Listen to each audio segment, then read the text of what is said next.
having gone through the Beatlemania thing, nowadays it's nothing like that. I mean, I can walk down the street and somebody just say, "Oh, hi, John," and they usually say, "How's your immigration?" You know, if it's in New York, right? And they don't hassle me. I might sign one autograph, two autographs, you know? And I don't get hassled. And I went through that period where I actually couldn't go anywhere.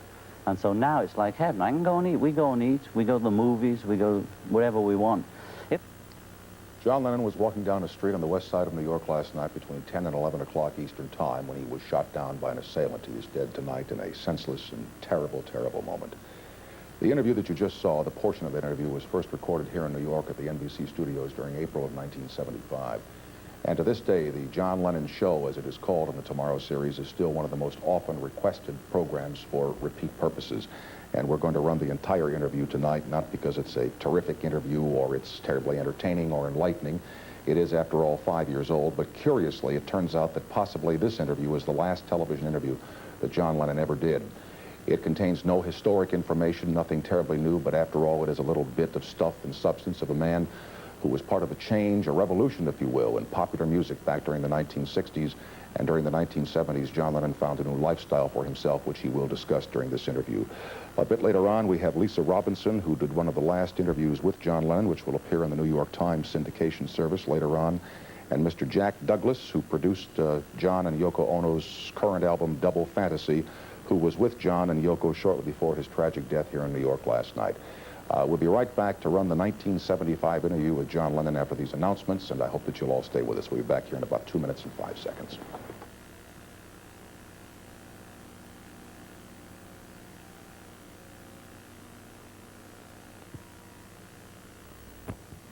As promised, here is John Lennon, and a little bit later on in the program, we'll talk about the possibility of his having to leave the United States, and at that time, his attorney, Mr. Leon Wilds, will join us to make certain that John or I make no mistakes in the legalities. But I welcome you here, and I'm glad that you're here.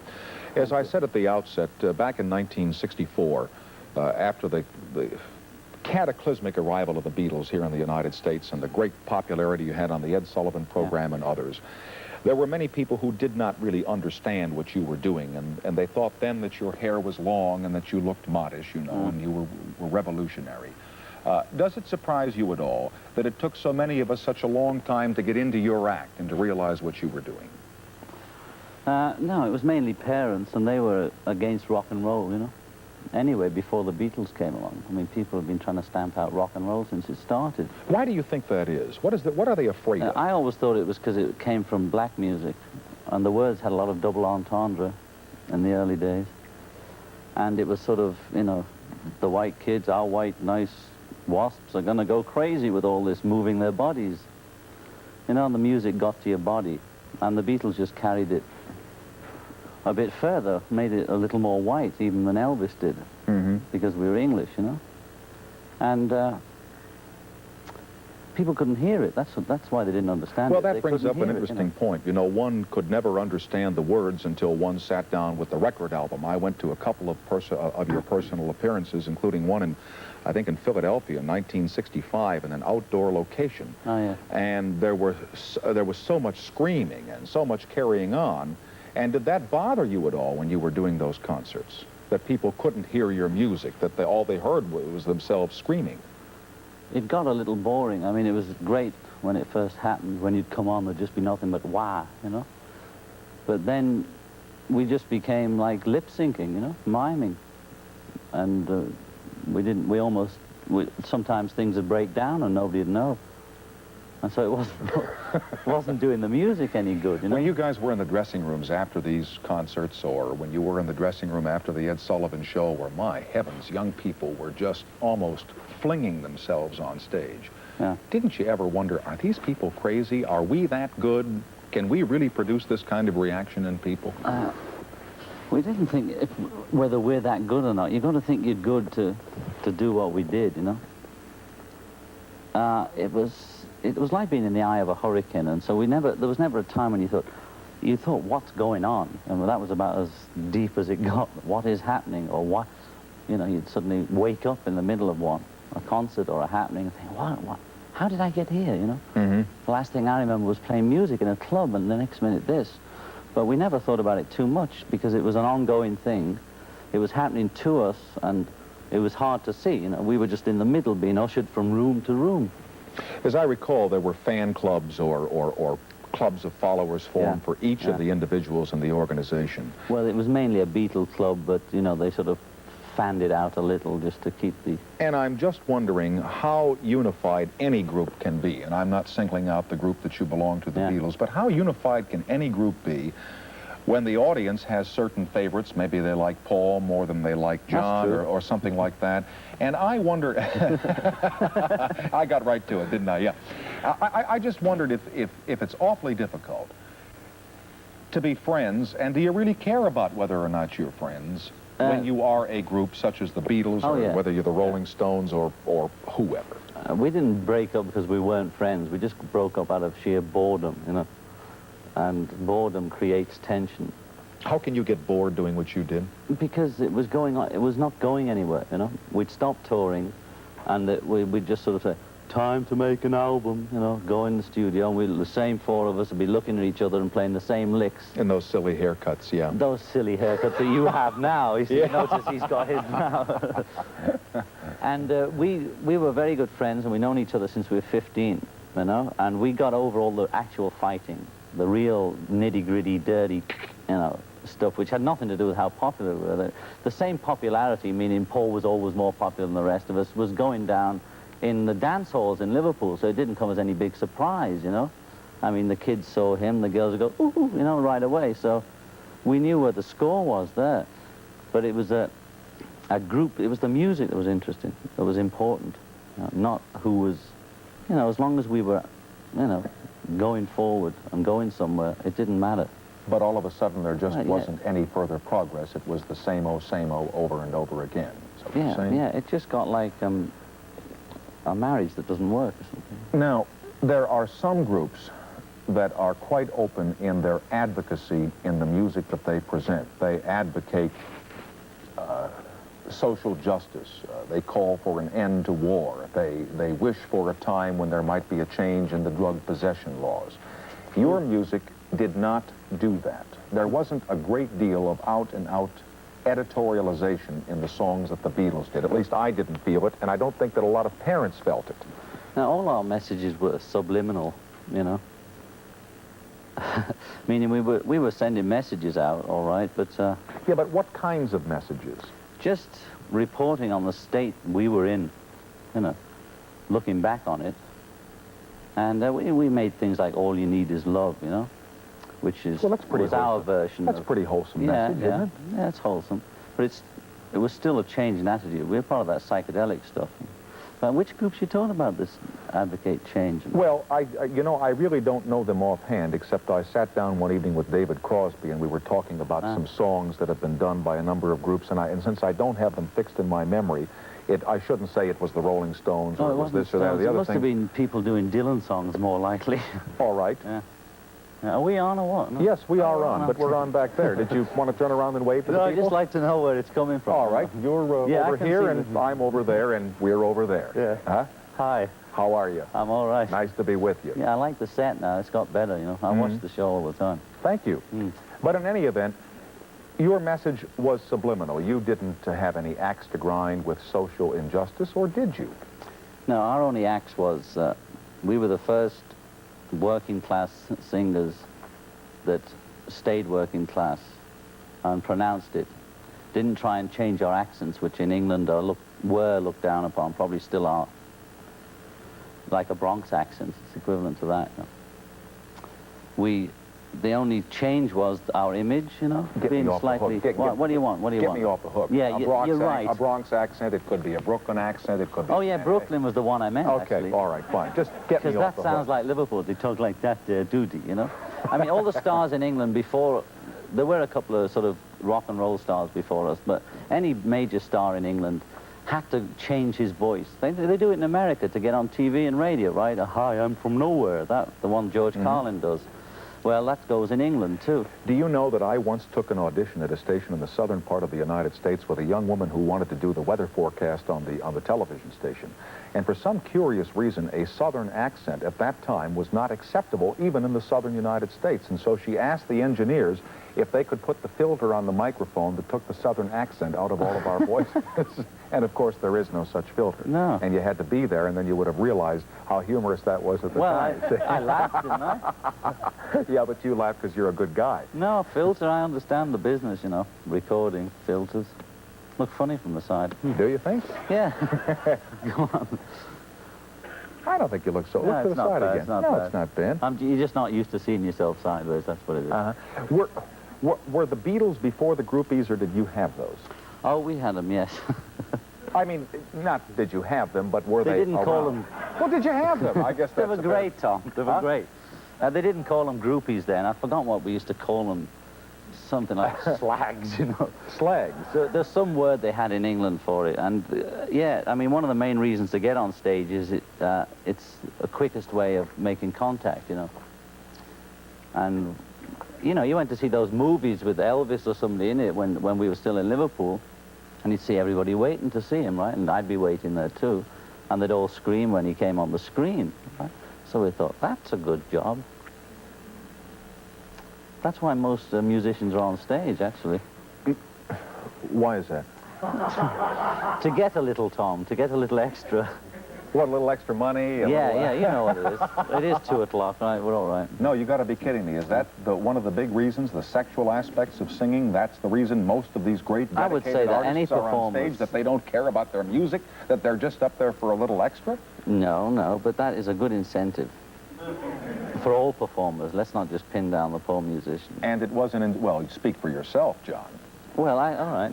I can't speak for musicians then. No, and please don't speak for those of us who toil in the television vineyard, because yes, that is yes. the farthest thing from our minds. Of course. Yes. I understand that.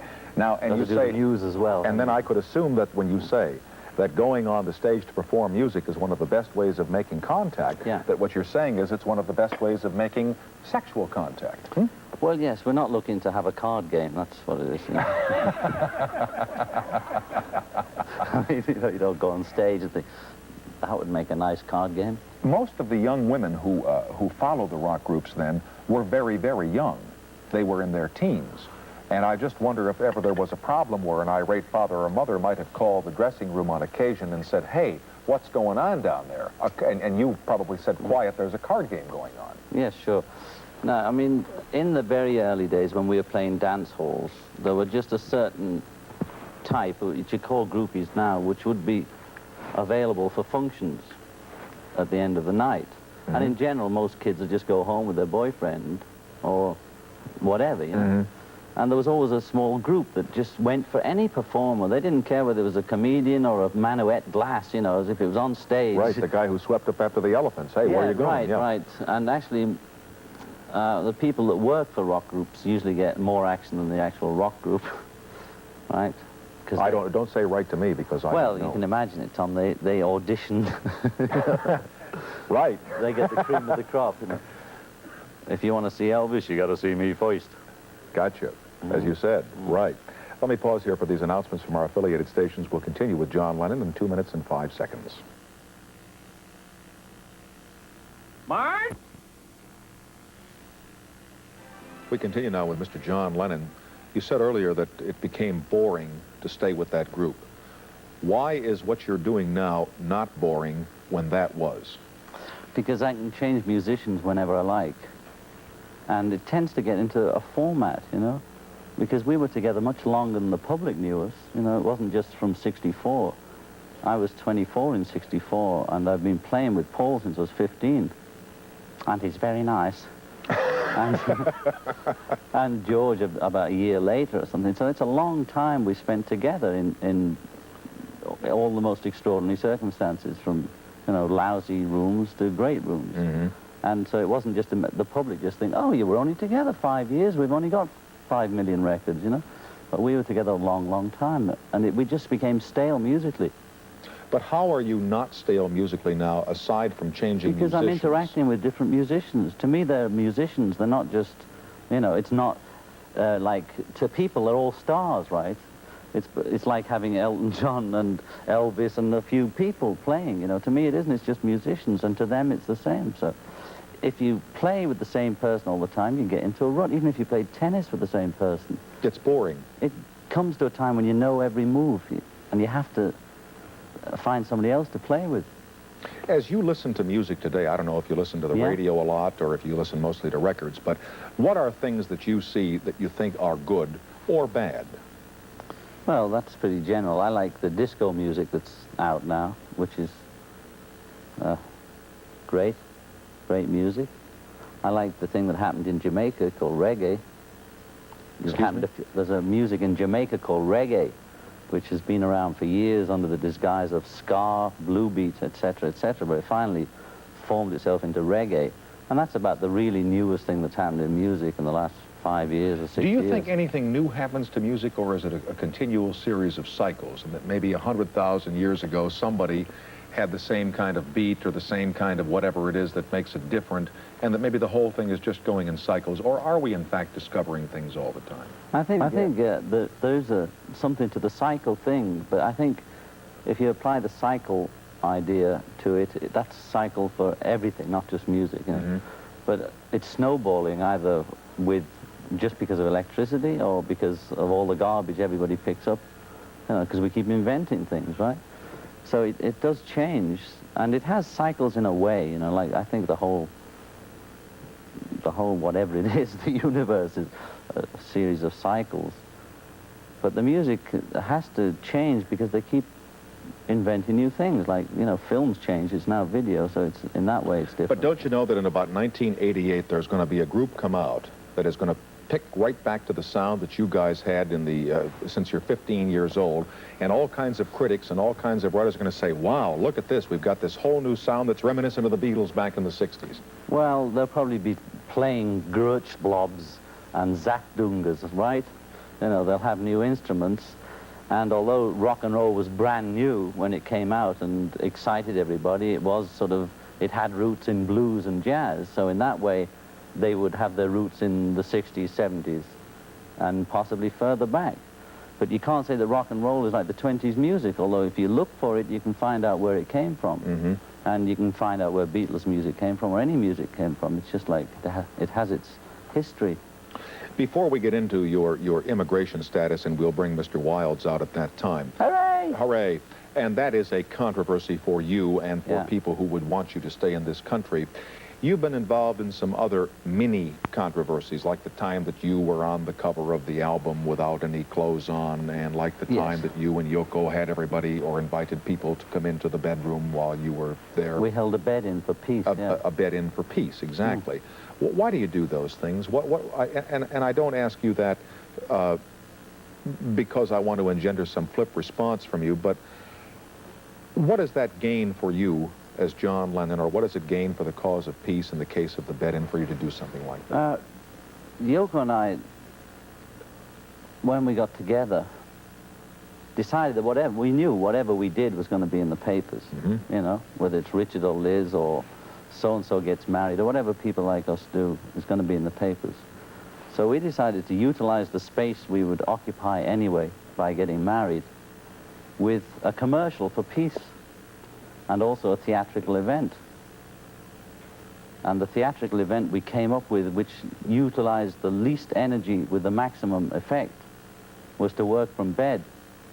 And what we virtually had was a 7-day press conference in bed, where the press fought, the first day they fought at the door to get in, thinking there was something, you know, sexy going on. And then they licentious. That was the word I was looking for. And they found two people talking about peace, you know. And reporters always have 5 minutes with you, or 10 minutes with you. We let them ask anything for as long as they wanted for 7 days. And all the time we just kept plugging peace. And the story that came out was John and Yoko do bed in for peace. And we were just promoting peace, like you promote any product. You know, they promote war, join the Marines, join this. We were promoting peace. The Naked album cover was less general than that. Meaning we didn't have, that was one of the first things we did. We thought, you know, we felt like two virgins, that's what the album was called, because we were in love, just met, and we were trying to make something. And we thought to show everything. People are always looking at people like me, trying to see some secret, or what do they do, you know. Do they go to the bathroom? Do they eat? Do you? I do, quite a lot. you know? And we just said, here, you know? And that was in 1968, and all hell broke loose. But now they're jumping around naked all over the place, right? Yes, they are, as a matter of fact. Right, so we were just sort of ahead of our time. What difficulties are there for people who are in the public eye, who know, as you and Yoko did, that whatever you do, it's going to be picked up in the press, and you really can't go out and, I suppose, have a quiet dinner or go to the park or go to a movie or something like that? What difficulties are there in your life when there's such adulation for you and such curiosity about what you do all the time? Well, that's cool, because that's part, I reckon that's part of the... What, part of the price, territory? You know? Yeah. But, you see, having gone through the Beatlemania thing, nowadays it's nothing like that. I mean, I can walk down the street and somebody will say, oh, hi, John, and they usually say, how's your immigration, you know, if it's in New York, right? And they don't hassle me. I might sign one autograph, two autographs, you know? And I don't get hassled. And I went through that period where I actually couldn't go anywhere. And so now it's like heaven. I can go and eat. We go and eat. We go to the movies. We go wherever we want. If there's an announcement, like there's an opening and everybody's going to be there, you get a lot of noise and cameras and flashbulbs. But if we just decide to go to dinner, it's cool, you know? We're probably less recognizable than you now, being on every night. I doubt that. You're on every night. You kidding? But it doesn't make any difference, because when you were on, you had 35, 40, 50 million people. I'll never forget the time that you came to Los Angeles. I was working there for Channel 5, and you were giving a concert at, I don't remember where it was. Hollywood Bowl, is that right? Thank you. And there were the lines for the tickets, and there was all the attendant publicity prior to the appearance and everything else, and one of our reporters went out and covered all this, and he came back and he said, it's going to be wild out there tonight. And I, because I'm not very smart, went on the air, and I said, well, if you'd like to know where the Beatles are, call this guy, and his home number is. And I mean, his phone didn't stop ringing for 4 days. It was just an obscenity, and I wish that if he's watching, I'm sorry I did that. And so your viewability or your visibility is so tremendously high, or at least was then, and I just wondered if it had kind of slopped over into your career now. No, I mean, I can get around now, you know. I'm glad, too. I don't miss it. I'm glad it happened, but I don't miss it. Yeah, in spite of the boredom, in spite of the fact that maybe there were little dissensions, those were good times for you. Oh, huh? yeah. I mean, the boredom was in the music. I mean, that came after all the Beatlemania. Did you save your money? What we could get our hands on, yeah. What do you mean, what you could get your hands on? Well, a lot of it got siphoned off before we even got near it, you know. I mean, we didn't know anything about business or anything like that, you know. And there's a lot of money. There's a lot of millionaires around this world, so, yeah. But that's part of the action, too. Okay. Let me pause here for these announcements. We'll continue with John Lennon on tomorrow in 2 minutes and 5 seconds, and I trust you'll stay tuned. Thank you. Among other things, watching this again proves how dumb people look when their hair is too long and they wore those leisure suits. Awful. We'll get back to this interview with John Lennon, recorded in April of 1975, after these announcements for the NBC television stations coast to coast. About the past and about the Beatles. You must watch what your former colleagues are doing, and do you derive satisfaction from it? Are you happy for their successes? Yeah. I'm most happy, I guess we all are in a way, for Ringo's success, because the other three of us, you know, it always went round Ringo was dumb, but he ain't dumb.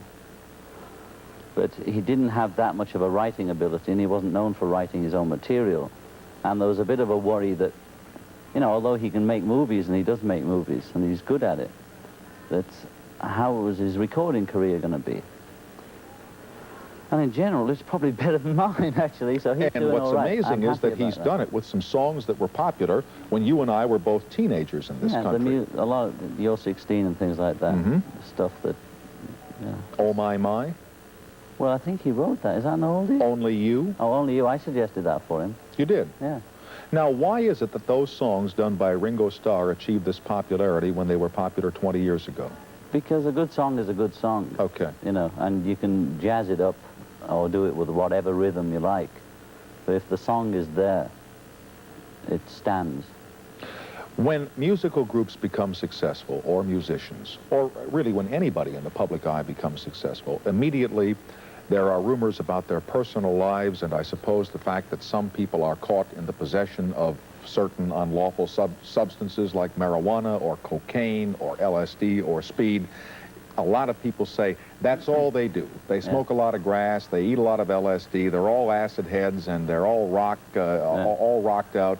How much of it is there going on in truth? I wouldn't know, you know. I mean, what do I know? Come on, John. Come on. I know as much as you. Come on. In Well, truth, I don't how know much of it goes on where? You know, it depends. Well, in your little coterie of friends, my friends are as clean as a whistle. I'm sure they are, as a hound's tooth, in the words of General Eisenhower. But I'd say there was as much dope in the music business as there is in virtually any other business now. That dope is so out in the open that you can go anywhere and it's there. So there's no sort of underground movement of people taking dope, you know. The most extraordinary straight people are taking dope, including cocaine. It's available anywhere at any time, and it's all over the place. If you want it, you can have it, you know? And it's no more predominant or prevalent in your industry than it is in insurance, in retailing, and in selling tires. Is that what you're saying? I think you'll find a lot of middle-class people in their mid-30s who grew up in the 60s have marijuana and now cocaine around like you'd have a glass of wine. You know, I'm not saying it's good, you know, and cocaine's not too good for you at all, you know, but I'm saying that it's there, and a lot of perfectly, quotes, ordinary people use it.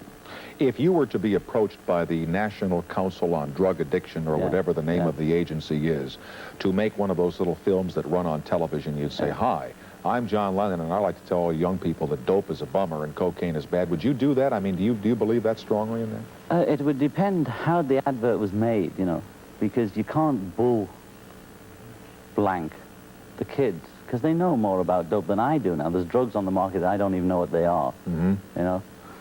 And so if it was done the way I would like to do it, I How would you like to do it? I'd have to think about it. I'd have to talk to whoever asked me to do it, you know. I mean, it's no good me saying, "Hey, dope is bad, don't do it." You know, they say, "What? So what? Who are you?" Yeah. Well, you have a certain following among young people, and they might listen to you, whereas they would not listen to Yasha Heifetz, you know what I mean? Yeah, but people, there's an illusion that just because somebody buys your record that they're going to do what you tell them. It doesn't work that way. If I tell them, go jump in a river, just because they buy my record... No, you know, not at all. right? But certainly, you'd be surprised how people who appear on television or people who appear before audiences are looked towards for some kind of personal insight into the world or their own lives that a lot of times those people don't even have. Yeah, they might ask questions of famous people, but in actuality, you cannot tell people anything. They have to find out for themselves. I mean, you can leave signposts saying, you know, it's dangerous here or you can fall over there, but in reality, you know, it's no good telling people anything. They have to find out. What part did drugs play in leading to the present circumstance in which you find yourself? And I think we can tell that part, and then we'll bring Leon Wilds. Mr. Wilds out, and he will be here for the discussion of your immigration procedure. In the late 60s, there was a headhunting cop who was not very high up in the drug department in London, which was pretty new anyway. They had 2 dogs for the whole department. And he went round and bust every pop star he could get his hands on, and he got famous. And some of the pop stars had dope in the house, and some of them didn't. It didn't matter to him. He planted it or did whatever. Later on, that's what he did to me, because at that time I didn't have any drugs. And he planted something in your house. He planted marijuana in your house, didn't he? Or you say he did. Yeah, I mean, I say he did. I know. Well, I have to say that because I wasn't there. Well, he's not going to get us. We're in America, all right? He's in jail now, by the way, because he later got to be top dog, and he had a big drug scandal thing going, like the one that was going over here, the big investigation in the New York police when I was first here, the one, the Serpico thing. Well, we had a little one in England which happened after I left, and he was caught in Australia trying to escape. You know, the English always run to Australia thinking they're going to vanish there. You know? So he was caught. And I didn't think about... Can't vanish in Australia. Everybody knows it's down there. Yeah, but they always have the illusion if you go to Australia, you get away with it. You know? Sure. And I at the time didn't even think I was bust, and to cut a long story, that he planted me, to cut a long story short, I'd just moved into an apartment, and I'd had everything moved from my other apartment. It was all over the place. So I thought, well, maybe this is a bit of hash that was left over, and I'd forgotten all about it. Possibly that was what happened, you know? And I just copped a plea, you know. He said, I won't get you for obstruction if you cop a plea. And I thought, oh, it's $100 or whatever, you know. It's no skin off my nose, little thinking it would reverberate. And he said, oh, you know, I'll let your missus go, you know, because they never... In England at that time, the law was, if it was in this building, Mr. NBC would be caught for it. You know, he was responsible for it, even if he wasn't living there. That was the law then. You mean that if an officer of the law were to come in here, yeah, and they were to find an unlawful substance upon these premises, John, yeah, that the president of this television network would be liable to arrest if that law were in effect? That was an English law at the time that's been changed. Yeah. So you better put it out. No, this is... No. Oh, come on. Don't do that to old Tom. See that old filler there, folks? Got the writing right here on the paper. Now, come on. We all know you're a nicotine addict. Anyway, the guy planted me, and it didn't dawn on me till later, till I called a few friends who'd also been busted and said, did you have stuff? One of them said, yeah, I did have stuff. It was on the table. They didn't even notice it. They planted a whole pile in my bedroom. Uh-huh. You know, he had it out on the table, some marijuana. So the guy was a rip-off, and he's in jail, and half that drug department's in jail, too. But now, you thought that all you'd have to do was pay the $100 fine, but then what happened? Well, I did just pay the fine, you know, and that was the end of it, and it went in the papers, whoopee, and another pop star bites the dust, you know. And then I came over to America and just, with no particular decision, decided that I'd like to live here, you know. I came over for a visit or something, and I was always coming and going and coming and going, and Yoko had been educated here, and she was always going on at me about New York, you know, and she finally showed it me and walked me around. And I fell in love with it, and we thought, get an apartment instead of staying in a hotel all the time. Surely. So the next minute we thought, hey, well, let's stay, you know, isn't it great? So we also had other complications going on. The show isn't long enough for it, about her ex-husband running away with her daughter, and there was court cases in Houston, the U.S. Virgin Islands, and we had to keep applying for these visas, and after you bust, it's suggested that you don't apply for 9 months, you know, and people now have problems getting in. Mick Jagger, Stones, lots of musicians, Paul, lots of people they have to sort of do a lot of ritual to get in before they can come and go. So we tried to say, look, we have this big case, we need to come in, and there was always a hassle and a hassle and a hassle, and then they started trying to throw me out. All right, so we're at the point now where it might be helpful to have Mr. Wilds, your attorney, present, just so that nothing is said that might prejudice. Well, it's really in case you have a question that I can't answer. You know, they ask me what's happening with you, and I say, well, there's some paper went to some senator that called, and I don't know who All right, fine. We will have Mr. Leon Wilds, Mr. Lennon's attorney, join us after these announcements. Tomorrow we'll take away from Manhattan in 2 minutes and 5 seconds. Now, Mr. Leon Wilds, his attorney, if any questions come up as to where it stands or where it is in the courts or legal appeals or whatever, Mr. Wilds has the expertise to speak to those points. Plus, he looks nice on television. You were told it might be a good idea to wait for 9 months before applying for citizenship? No, this was after the bust in England, before applying to visit the United States. I see. That it would be a cool idea. That's sort of, you know, it would be a cool idea. What is your status in the country right now? That's why Leon's here. What am I, Leon? Well, John was charged with being deportable in the United States for being an overstay by a very interesting turn of events. The district director of the New York Immigration Service charged him with being an overstay after he gave him a 2-week extension of his time. And in the middle of that 2-week period, he was here on visa, right? And he overstayed? Is that the position? He had originally come in as a visitor, and he had had a number of extensions. And then finally, the Immigration Service gave him a 2-week extension. And right in the midst of that 2-week final extension, they revoked the period that they had given him, and they declared that he had been here as an overstay for the week that he had been here with their authorization. And thus the Immigration Service created the very status that they charged him with being deportable for. We fought that deportation case, and a decision was finally rendered after about a year that he was, in fact, an overstay. Now, the essential problem in the deportation case and what lies beneath the surface is that the only way one can get out of it is either to ask permission to leave this country voluntarily and get out, which John was not prepared to do, or to apply for permanent residence status. And the law prescribes that any person who had ever been convicted of any offense, no matter how small, relating to the possession of marijuana, at any time in his lifetime and under any circumstances, cannot obtain residence. And so that what was happening when the government did this little routine of revoking his stay and charging him with being an overstay, they were locking him actually into a position where the only application he could make was one which they were pretty sure he could never succeed in. Which was? Pardon? The application that he would make would be one that he would never succeed in. Permanent residence. Yes. All right. Now, we applied for permanent residence for John and for Yoko.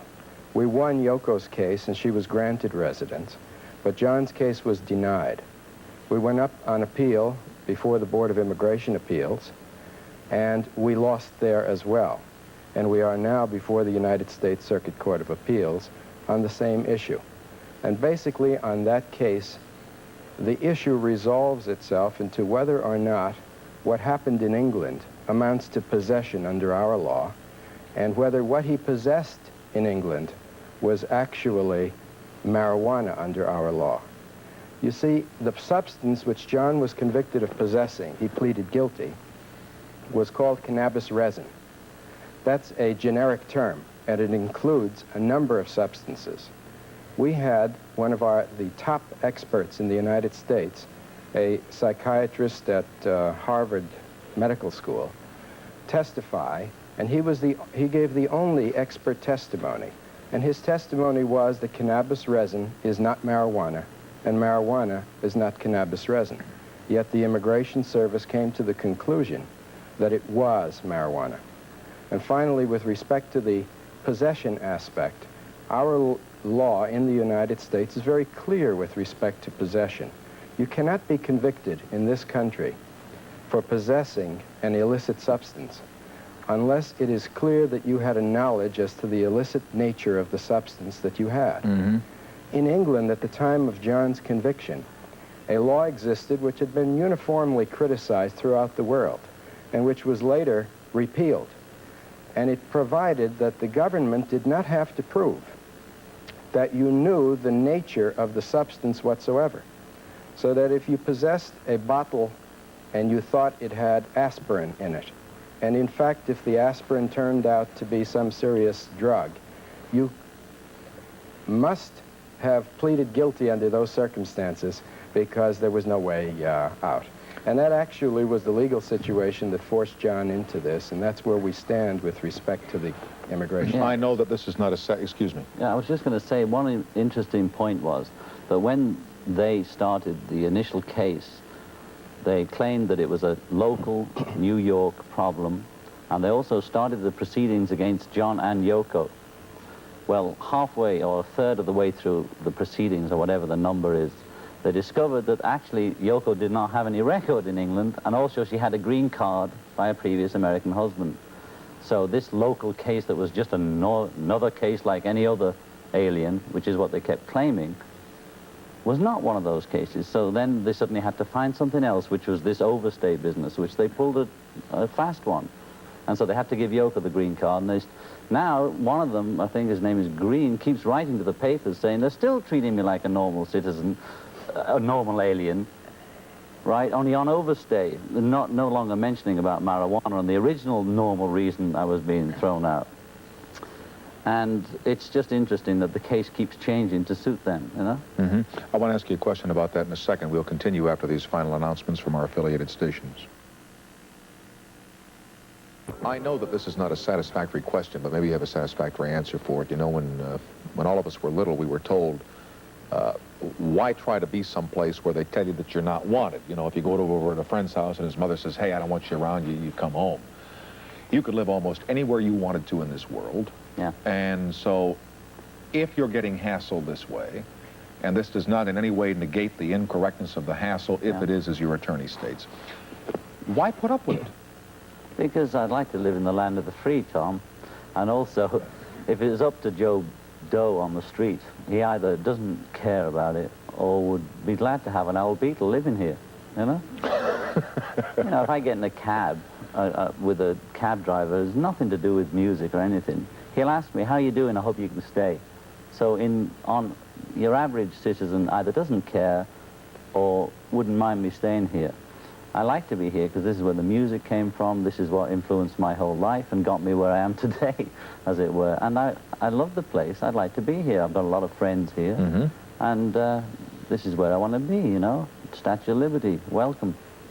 I even brought my own cash. Brooklyn Bridge, want to buy it? No, you're the ones that buy our bridges. I should say that this program is being videotaped, this is on the air the 28th of April, so it's about 20 days ahead of schedule as we sit in the studio now. And there could very well be developments, I suppose, I'm just guessing here, between now and the air date for this that will possibly make this whole conversation moot if you're that far along. I don't know. Is that true, Counselor? It's quite possible. There is another case which we haven't discussed, and that is our case against the government. You've got one against them. That's true. Yeah. We've gone to the court on 3 separate occasions, but the action that I'm talking about is the selective prosecution action. We had some information that the deportation proceedings against John were not normally brought. Certainly the procedure followed was not normal. And we had learned that rumors got to the Senate Internal Security Committee that John had some idea, or was rumored to have some idea, of appearing at the Republican National Convention in 1972 and leading an anti-Vietnam War demonstration or the like. And that this information in the form of a memorandum was transmitted by Senator Strom Thurmond to the then Attorney General, John Mitchell, who may have at the time been sitting with the other hat as well as head of CREEP, the Committee to Re-elect the President. Yes, the former president. And we understand that a series of memoranda led all the way down to the district director in New York, and that the action he took was not as a result of John's immigration status, but rather as a result or an intention to prevent John from exercising constitutionally protected rights. What are they afraid of you doing if you have permanent residence here? I don't know. I think when it was started, somebody didn't want me here, and now they probably don't mind, you know. It's just that it's a bureaucratic thing. It's gone on, and how do we stop it? You know, maybe whoever makes the decision doesn't know whether it'd be either politically right or what's going to happen if we suddenly stop now when we started it. I mean, it's very sort of embarrassing for everyone, I guess. Mm-hmm. And I don't think that half the people that were started it are now having their own problems, right? So I don't know where I am. I know there's a different lot of people in charge of my case now, and I'm sure they're not as hot to get me out because they didn't even have the Republican convention in San Diego, and I was not committed to go there either. Mm-hmm. So I have less than 1 minute left. You know, you've been a very low-key and very mild-mannered guest on this program, and yet I've heard you described as being an egomaniac, and I'm having a little trouble understanding that description of you vis-a-vis the way that you've really been during this hour we spent together. Why would you be called that? Because one gets a reputation, you know, for one thing or other, whether it's true or false. Being an egomaniac means I believe in what I do and my art or my music. In that respect, you can call me that, you know, and I believe in what I do. And I'll say it, you know. And otherwise, this is pretty much me, you know, apart from being on TV, you know. Well, you're one of the nicest egomaniacs I've ever met. Well, so are you, Tom.